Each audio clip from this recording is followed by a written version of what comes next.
హైదరాబాద్ శిరీష హత్య కేసులో విచారణ వేగవంతం చేశారు పోలీసులు. నిందితురాలు సరిత పనిచేస్తున్న ఆసుపత్రి నిర్వాహకులను ప్రశ్నించారు. తమకు తెలియకుండా మత్తు ఇంజెక్షన్స్ తీసుకెళ్లిందని పోలీసులకు చెప్పారు. ఆసుపత్రి మేనేజ్మెంట్ స్టేట్మెంట్ రికార్డు చేశారు. ఓ ప్రైవేట్ ఆసుపత్రిలో మేనేజర్గా పనిచేస్తున్న సరిత శిరీషకు 5 రెట్లు డోస్ పెంచి ఇంజెక్షన్ ఇచ్చింది. ఆమె స్పృహ కోల్పోయాక దిండుతో ఊపిరాడకుండా చేసి చంపేసింది సరిత.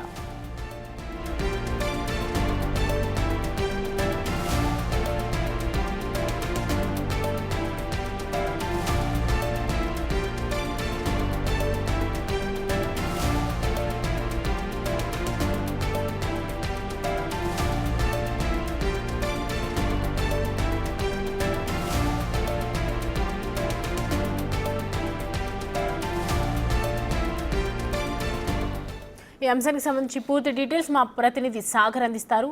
సాగర్, విచారణ చేస్తున్న కొద్దీ కొత్త కీలక విషయాలు బయటకు వస్తున్నట్లున్నాయి. ఇంజెక్షన్లకు సంబంధించి డోస్ పెంచి ఊపిరాడకుండా చేశారని తెలుస్తోంది సరిత. సో డీటెయిల్స్ ఏంటి, యాక్షన్ ఏ విధంగా ఉంది పోలీసులది?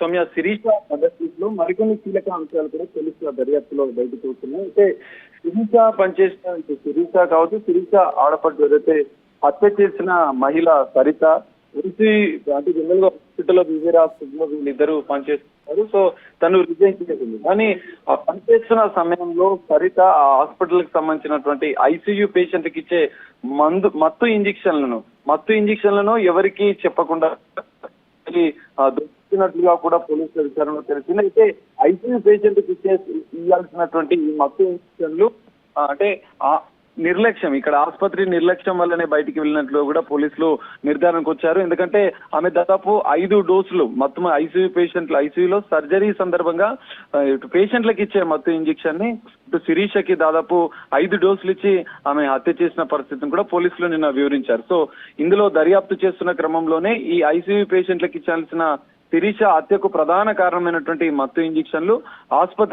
వివేరా ఆసుపత్రి నుంచే సరిత తీసుకొచ్చినట్లుగా కూడా పోలీసులు నిర్ధారించిన నేపథ్యంలో ఇటు ఆసుపత్రి వర్గాలు కూడా ఒక క్లారిఫికేషన్ తీసుకున్నారు. వారిని కూడా ఆసుపత్రికి సంబంధించిన యాజమాన్యాన్ని కూడా ఐసీయూకి సంబంధించిన సిబ్బందిని కూడా విచారించబడుతుంది. ఎందుకంటే సెక్యూరిటీ లోపం వల్ల మత్తు ఇంజెక్షన్లు బయటకు వెళ్తే ఇటు ప్రజల ప్రమాదం ఇట్లాంటి క్రైమ్ పెరగడానికి అవకాశం ఉన్న నేపథ్యంలో ఇటు ఆసుపత్రి వర్గాలపైన కూడా ఇటు పోలీసులు చర్యలకు సిద్ధమైనట్లుగా కూడా తెలుస్తోంది. అయితే ఈ రోజు వారిని విచారించిన పోలీసులు మరి తదుపరి చర్యలు దీనిపైన నిర్లక్ష్యంగా వ్యవహరించినటువంటి ఆసుపత్రి యాజమాన్యం పైన కూడా పోలీసులు చర్యలు తీసుకునే అవకాశం కూడా కనిపిస్తుంది. సౌమ్య, సాగర్, ఇప్పుడు ఏదైతే ఇంజెక్షన్ డోస్ పెంచి ఇచ్చారో, సో ప్రజెంట్ మనం చూస్తున్నాము దీనికి సంబంధించి హాస్పిటల్లో ఇదివరకు ఎప్పుడైనా ఇలాంటి చోటు చేసుకుంటూ ఉన్నాయా? అండ్ ఇంజెక్షన్లకు సంబంధించి హాస్పిటల్ యాజమాన్యం సపోర్ట్ లేకుండా ఇదంతా చేయగలరంటారా?